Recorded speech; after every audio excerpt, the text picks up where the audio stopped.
Assalamualaikum alur mania mantap, apa kabarnya? Gimana bro? Apa yang taraweh tinggal tersisa satu baris saja? Kali ini Bang Wajik akan membawakan sebuah alur cerita film terbaru yang memang sempat di-request oleh banyak pemirsa, sekitar satu orang saja, yakni dari Bang Anjasmara, di mana beliau merequest sequel ke-7 dari Scream, kembalinya Ghostface si Jurig Calawak menebar terornya. Dan saking baru filmnya, kualitas videonya pun masih dalam versi BBS alias burik-burik sedap. Tapi buat yang tetap penasaran bagaimana kisah lengkapnya, so jangan kemana-mana, kita langsung saja ke alur ceritanya.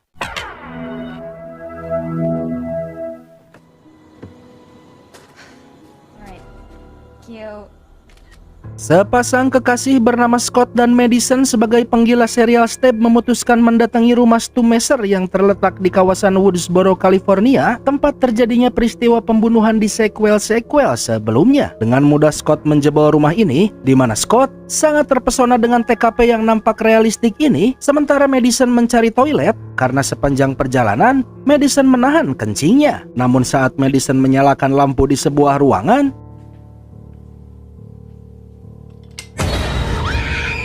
Wajik, muncul The Ghostface alias si Jurig Calawak yang hendak menikamnya. Akan tetapi Scott justru malah menertawakannya karena tahu jika sosok si Jurig Calawak ini hanyalah robot semata. Oh, that is so cool. It's got a motion sensor. That's so cool. Lantas Scott mulai membahas kisah Sidney Prescott, sang penyintas dari tragedi pembantaian original film ini. Scott meyakini jika sebenarnya Stu sampai saat ini ada dalam keadaan hidup. Namun pembicaraan terhenti tatkala sebuah panggilan telepon tiba-tiba saja berdering. Okay, babe, did you know that this is where Sidney dropped the TV on Stu's head? Seperti biasa, si penelepon akan mengajukan 3 pertanyaan seputar film-film persikopetan yang jika salah satu saja, maka kematianlah yang akan menjadi ganjarannya. Alih-alih merasa takut, Scott sangat antusias menjawab setiap pertanyaannya. Sekalipun salah menjawab satu pertanyaan, tak ambil pusing, Scott memutuskan untuk keliling ke ruangan yang lainnya. Sementara Madison tiba-tiba saja mendapati telepon bernada ancaman. Mengira jika Scott sedang mengerjainya, lantas Madison mencari keberadaan kekasihnya ini. Benar saja, Scott mengerjai Madison dengan bercosplay sebagai si Jurig Calawak. Namun Scott merasa jika ada yang aneh dengan robot Ghostface ini, yang saat Scott memeriksa sensor gerak robot tersebut,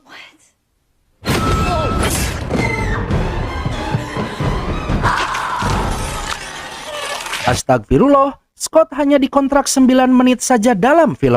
Sementara Madison berusaha untuk terlepas dari cengkeraman si Jurig Calawak dan sempat meloloskan diri dengan cara seperti ini. Sekalipun akhirnya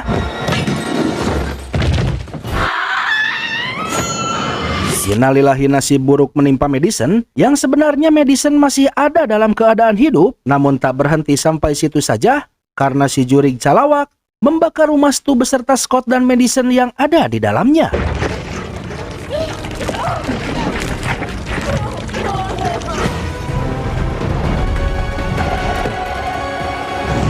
Maka kisah Scream sequel ke-7 dimulai.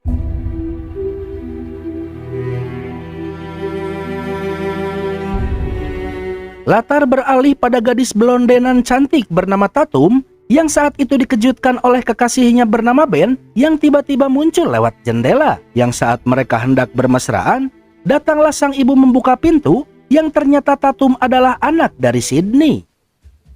Can you knock? Ben, how you doing over there? Sang ibu menegur 2 anak muda yang dimabuk cinta ini, mengingatkan jika nanti dingin banget loh kalau harus adu sebelum sahur tiba. Yang lantas, Sidney mempersilahkan Ben untuk pulang saja, yang membuat Tatum sedikit kesal karenanya. Dan Tatum balik berkata bahwa mereka hanya melakukan adegan yang pernah dilakukan oleh ibunya di masa lalu, di mana sebuah jendela kerap menjadi jalan masuk bagi sang pria untuk menemui kekasihnya. Hypocrite. It's not like a boy's never crawled through your window. No more boys in windows, please. Diketahui jika Sidney menikah dengan seorang petugas polisi bernama Mark Evans, mereka baru saja pindah di Pine Grove di bilangan Indiana. Yang karena rumah ini adalah rumah tua, mereka saat ini tengah merenovasinya. Karena hal tersebut pula lah Sydney menitipkan 2 anak bocilnya pada ibu Evans.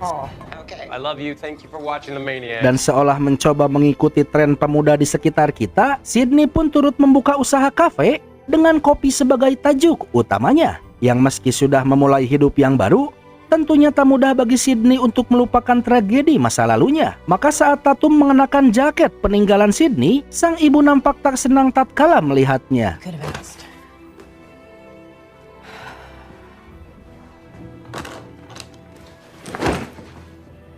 Melihat Tatum yang berbalik ngambek, lantas Sydney memberikan jaketnya. Namun momen ini dijadikan kesempatan bagi Tatum untuk mengorek masa lalu ibunya. Yang lantas Sydney mengalihkan pembicaraan dengan bertanya soal kegiatan teater yang saat ini diikuti oleh anaknya. You did theater?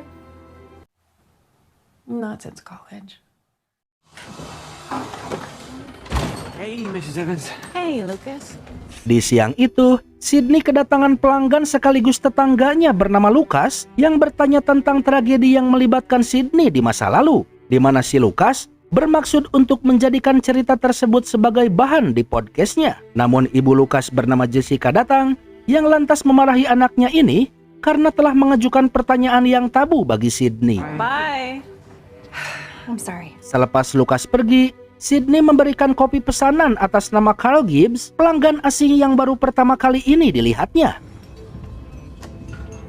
Sydney memaklumi obsesi Lucas pada kisah masa lalunya karena jangankan orang lain, Tatum anaknya sendiri saja bahkan merasakan obsesi yang serupa. Menanyakan hal yang sama berulang kali, yang selama itu pula Sydney selalu menolak untuk bercerita. Jessica berkata, mungkin mulai sekarang Sydney harus sedikit demi sedikit menceritakannya semengerikan apapun kisahnya tersebut pada anaknya. Karena mungkin sudah waktunya bagi Tatum dewasa dan bisa menjaga dirinya sendiri. And if we protect our children too much, they'll never learn how to protect themselves. Tatum berangkat ke kampus bersama kedua temannya, yakni Hannah dan Chloe, di mana mereka selalu membicarakan kisah hidup Sydney. Namun pembicaraan mereka terhenti tatkala Ben menawarkan tumpangan pada kekasihnya dan 2 kawannya ini. Di hari itu, Tatum dan kawanannya mulai berlatih teater, di mana si Pak Guru Willis yang memandu mereka. Saat itu Hannah bermasalah dengan properti teaternya, yang lantas Aaron si operator flying harness alias sabuk pengaman terbang mencoba untuk memperbaikinya. Sementara Tatum tak terima dengan perannya yang hampir tak berarti dalam teater ini. Namun Pak Guru Willis tak mau tahu dengan masalah Hannah dan Tatum, karena yang dia inginkan agar mereka menjalani perannya dengan baik. Yang lantas si Pak Guru Willis mulai membandingkan Tatum dengan ibunya. Sydney Prescott's daughter. You need to channel some of your mother's fire.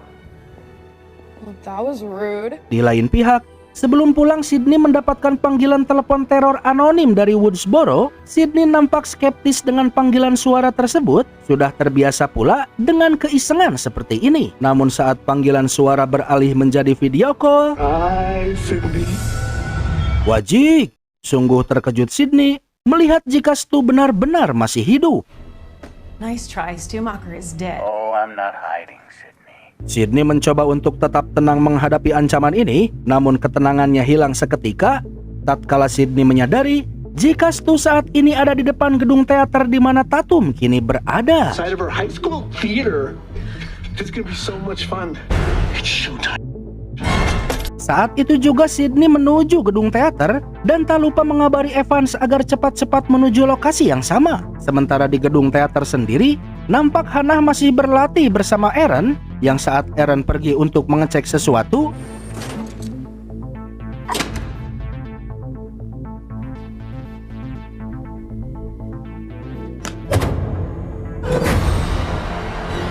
wajib, muncul si jurig calawak di hadapan Hannah yang tak puas setelah menerbangkan Hannah membabi buta ke sana kemari, dan entah siapa di balik topeng jurig calawak ini. Namun sang psikopat menghabisi Hannah dengan cara seperti ini.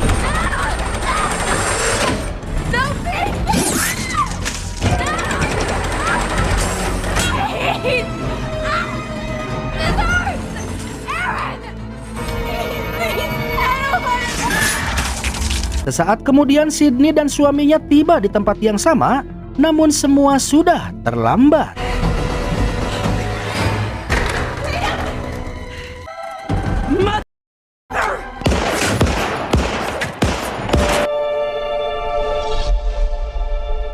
Buntutnya semua orang yang di gedung teater menjalani serangkaian pemeriksaan oleh pihak kepolisian, Lucas berkata jika dia sudah pulang saat waktu kejadian mengerikan tadi, di mana Jessica sang ibu mengamini keterangan dari Lucas. Sementara Chloe berada di ruang kostum, berkutat dengan semua tugas-tugasnya, dan ketimbang memberikan kesaksiannya, Pak Guru Willis lebih sibuk mencari peran peri untuk menggantikan Hannah. Tatum dan Ben sendiri saling menguatkan alibinya, karena kebetulan saat itu mereka nyaris melakukan sebuah adegan perlekdutan. Dan sebelum pulang, ibu dan anak ini lagi-lagi bertengkar gegara Sydney yang tak mengizinkan Tatum untuk pulang bersama kekasihnya.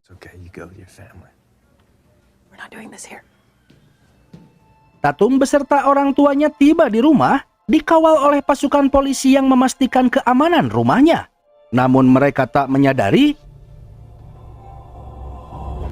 We're gonna secure the neighborhood. Great. Well, demi keselamatan Tatum, Sydney memutuskan untuk pergi sejauh mungkin dari rumahnya, yang justru Sydney mendapatkan reaksi penolakan dari anaknya yang bedegong ini. Tatum berkata mengapa sang ibu tak menghadapinya saja seperti sebelum-sebelumnya. Namun sebelum pertengkaran terjadi lebih jauh,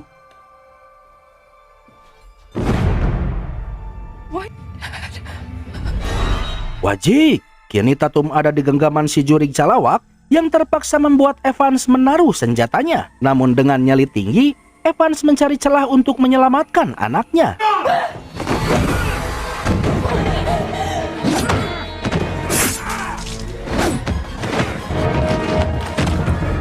Sydney dan Evans mencoba melakukan perlawanan, namun harus berujung pada terjatuhnya Evans ke bawah tangga sana. Sementara Sydney membawa anaknya ke sebuah ruangan yang dilengkapi dengan sistem keamanan. Khawatir dengan keadaan Evans, Sydney meminta agar Tatum bersembunyi di ruangan ini, sementara Sydney sendiri menyelinap di antara dinding ruangan, yang membuat sistem keamanan tadi jadi sebuah pertanyaan, apa kegunaannya jika ujungnya harus seperti ini?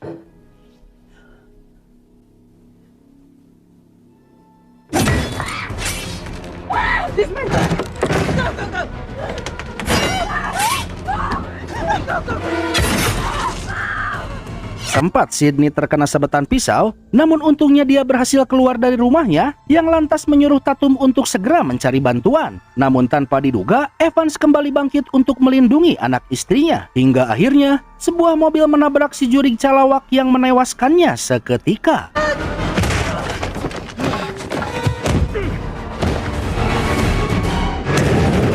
Dan Sydney dibuat sedikit terkejut karena si pengendara yang telah menabrak si jurig calawak adalah Gail, si reporter yang datang bersama asistennya, yakni si kembar Mindy dan Chad, yang tak lain adalah keponakan dari Randy Meeks.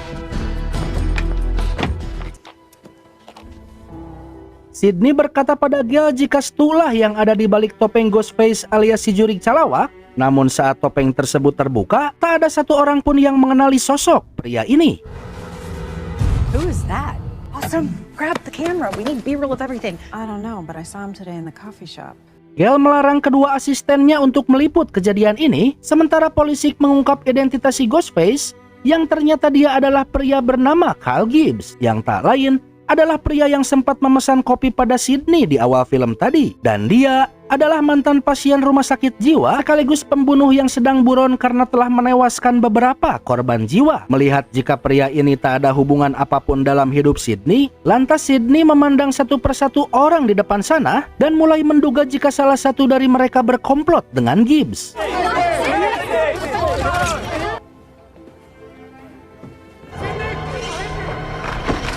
Di lain pihak, Lucas justru antusias menyambut kejadian mengerikan seperti ini. Terlebih lagi kini ada dua legenda penyintas yang berdiri di hadapannya. Namun Gail berkata persis seperti apa yang Sydney duga, bahwasanya Lucas bisa saja salah satu orang yang dicurigai sebagai dalangnya. Karena sudah seperti menjadi peraturan tersendiri bagi pembantaian Ghostface, yang biasanya si pelaku adalah orang-orang terdekat, bukan karena hanya ada niat dari pelakunya, tapi juga ada kesempatan. Waspadalah, waspadalah. Sorry, kid. But how do you know there's just one? Excuse me.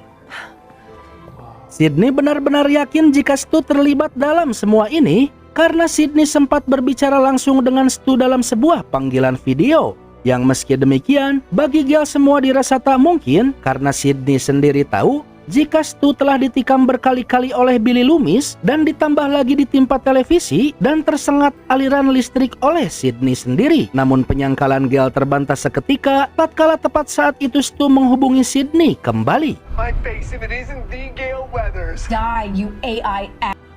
Or I stab you in the throat. Menghabiskan rasa penasaran, keesokan harinya Sydney akan menyelidiki kejadian ini bersama Gale, di mana Tatum bersikeras ingin ikut serta dalam penyelidikannya dan berkata, jika gadis keras kepala ini tak ingin bernasib sama dengan Tatum Riley, sahabat Sydney yang tewas tanpa perlawanan di sequel pertamanya. Namun karena dirasa berbahaya, pada akhirnya Sydney tetap melarangnya.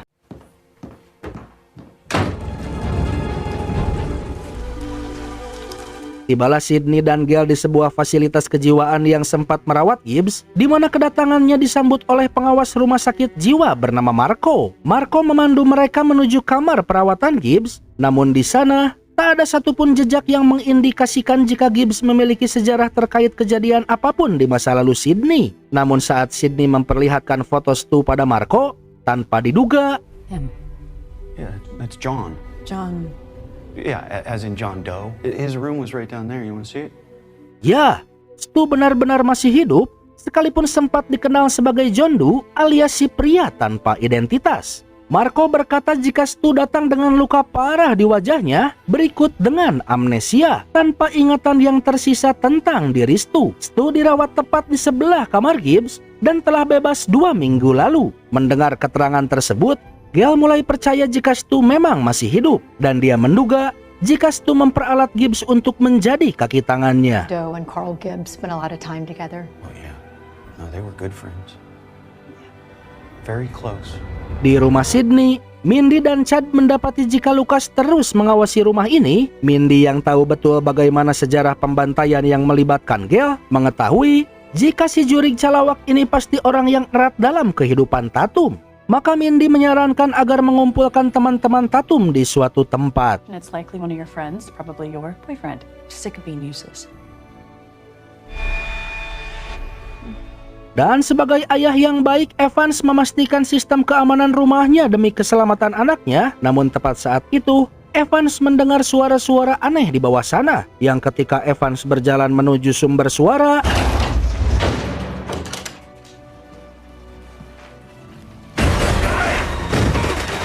wajib, si jurig calawak tanpa ampun menghabisinya. Tak menyadari apa yang terjadi pada ayahnya, Tatum mengumpulkan seluruh teman-temannya di kafe ibunya dan memperkenalkan mereka pada Mindy dan Chad. Dengan penuh percaya diri, Mindy menjelaskan wawasannya tentang semua pembantaian ini, dan setelah Mindy meyakini jika Stu berkomplot dengan Gibbs, Mindy yakin pula jika Stu memiliki kaki tangan yang lain. Namun Ben berkata lain, di mana Ben berpendapat jika Stu ini adalah Stu palsu alias deepfake yang dibuat dengan fitur AI. Kemudian Mindy mulai menduga-duga motif apa yang mendorong teman-teman Tatum ini untuk mewarisi Ghostface jika memang benar mereka pelakunya. Dan Mindy merasa curiga dengan Lucas yang memiliki obsesi yang aneh pada ibu Tatum. Obsession with all things Sidney Prescott. I'm not creepy. Creepy's kind of hot. Dan setelah 30 tahun Gale menunggu, pada akhirnya Sydney bersedia untuk diwawancara secara live, di mana tayangan ini disaksikan pula oleh Tatum. Melihat wawancara ini, sedikitnya ada beberapa fakta yang baru saja diketahui oleh Tatum soal ibunya. You wrote a book, Out of Darkness, about healing your trauma. And I talked about it, the more darkness came. Saat itu Sydney menghentikan wawancara ketika Gale mulai bertanya-tanya soal anaknya. Namun perdebatan mereka terhenti tatkala Stu kembali menghubungi Sydney. On air. Come on. Oh, Sid. Namun sungguh terkejut Sydney saat mengetahui jika Stu kini berada di luar kafenya. Maka saat itu juga Sydney bergegas berlari menuju kafenya. You need to call the police right now. Tak ada petunjuk apa-apa, Tatum dan Ben memutuskan untuk balik saja. Yang saat Ben akan mengantarnya pulang, tanpa sengaja Tatum melihat jika Ben melakukan uji coba deepfake pada wajah Stu di dalam laptopnya. Namun setelah membuat Ben pingsan dalam mobilnya, tiba-tiba saja muncul si jurig calawak di hadapan Tatum. Di dalam kafe sendiri, si kembar baru menyadari jika mereka terkunci dari luar kafe, sementara Chloe sedang sibuk membuat pizza sendirian. Namun tepat saat itu, si jurig calawak datang di hadapannya. Let's try the dining room.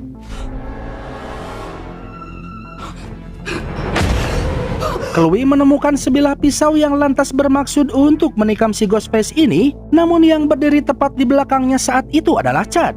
Buntutnya, hal tersebut mempermudah si jurig calawak untuk menghabisi Chad.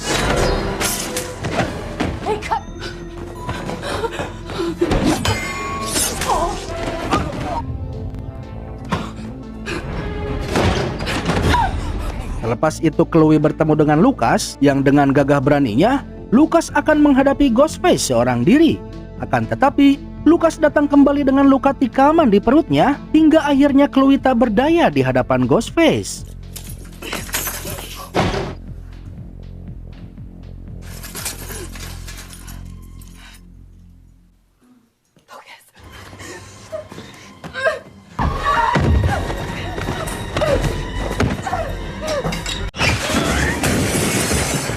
Yang lantas, si jurig calawak ini membaringkan Lucas di sebelah jasad Chloe dan kemudian menghabisi Lucas dengan menancapkan bagian belakang kepala Lucas dengan cara mengerikan seperti ini.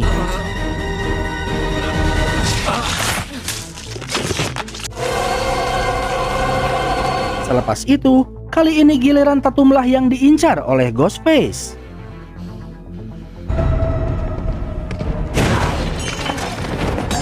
Tatum sempat menghajar si jurig calawak ini dan sebisa mungkin bersembunyi, di mana kehadiran Ben saat itu sempat mengejutkannya. Dan bukannya cepat-cepat mencari tempat yang aman, mereka berdua justru malah saling bermaafan seraya melepas rindu. Sehingga inilah yang terjadi selanjutnya.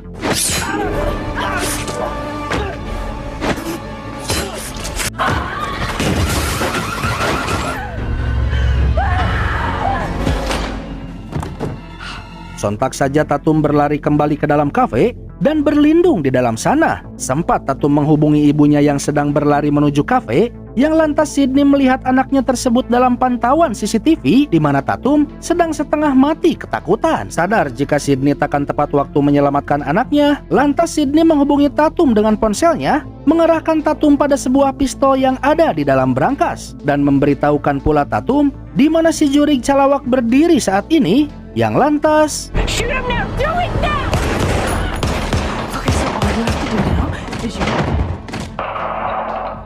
Sebelum pergi, Sydney menyuruh anaknya ini untuk menembak kepala si jurig calawak guna memastikan kematiannya. Karena sejarah berkata, jika si jurig calawak ini selalu bangkit dan bangkit, seolah-olah si kopet ini punya 9 nyawa. Dan benar saja,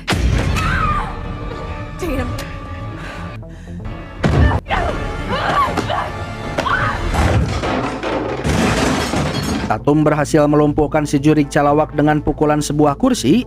Namun sungguh terkejut Tatum karena ada jurig calawak lain yang berdiri di hadapannya.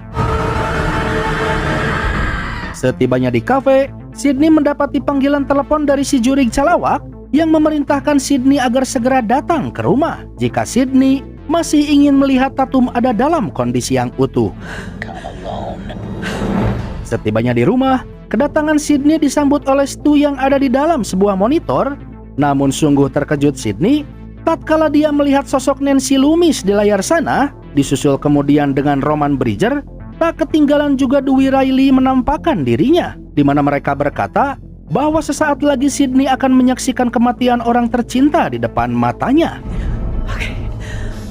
Merasa di atas angin, tanpa keraguan satu jurig calawak membuka topengnya, yang ternyata dia adalah si Marco alias si pengawas rumah sakit jiwa tadi. Sementara identitas Ghostface lain masih menjadi misteri, dan si Marco saat itu menyeret Evans di hadapan anak istrinya, yang ternyata saat ini Evans masih bertahan hidup. Dan di momen inilah, wajib, ternyata si jurig calawak yang satu lagi adalah Jessica. Dumb. Stu's dead. Listen to me. This isn't you. The Darkness by Sidney Prescott. Dari sinilah terungkap sebuah motif yang jauh dari kata masuk di akal, di mana Jessica yang sedari dulu selalu menjadi korban kekerasan suaminya terinspirasi oleh buku karya Sydney, di mana Sydney mengatasi rasa trauma dengan membunuh orang yang menyiksanya. Terinspirasi dengan hal tersebut, lantas Jessica membunuh suaminya sendiri. Sejak saat itulah Jessica dijebloskan ke rumah sakit jiwa dan bertemu dengan Marco dan juga Gibbs. Dan lebih di luar nalarnya lagi, alasan Jessica membunuh anaknya sendiri karena sosok Lucas sangat mirip dengan mendiang suaminya. Sementara benar dugaan Gail dan Ben bahwasanya Stu yang menghubungi Sydney selama ini hanyalah di fake semata, dan karena Cindy tak muncul saat tragedi di New York, membuat Jessica kecewa dibuatnya, sehingga Jessica memutuskan untuk mencari keberadaan Sydney dan berpura-pura menjadi tetangganya. Terlalu merasa di atas angin, Jessica mendadak jadi banyak bercocot-cocot begini, sehingga memberikan kesempatan pada Evan dan Sydney untuk melakukan sesuatu.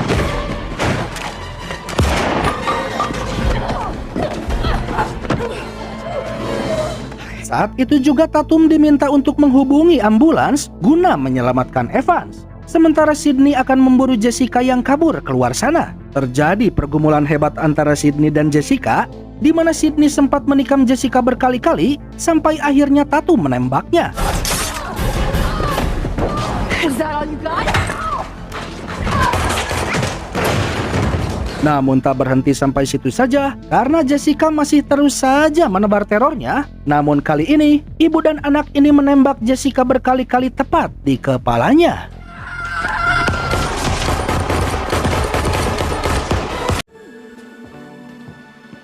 Semua kengerian pun berakhir dan tak lama kemudian pihak kepolisian datang lengkap pula bersama dengan para pemburu berita yang tak ingin melewatkan kejadian ini. Yang tanpa diduga, Mindy dan Chad ternyata masih selamat. Dan alhamdulillah, Sydney tak mendadak jadi janda karena ternyata Evan sempat mendapatkan perawatan.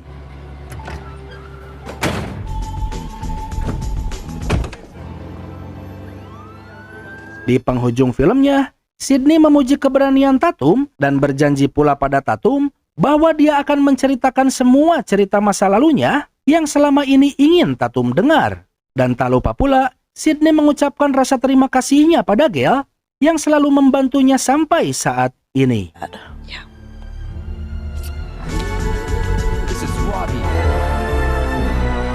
Dan film berakhir.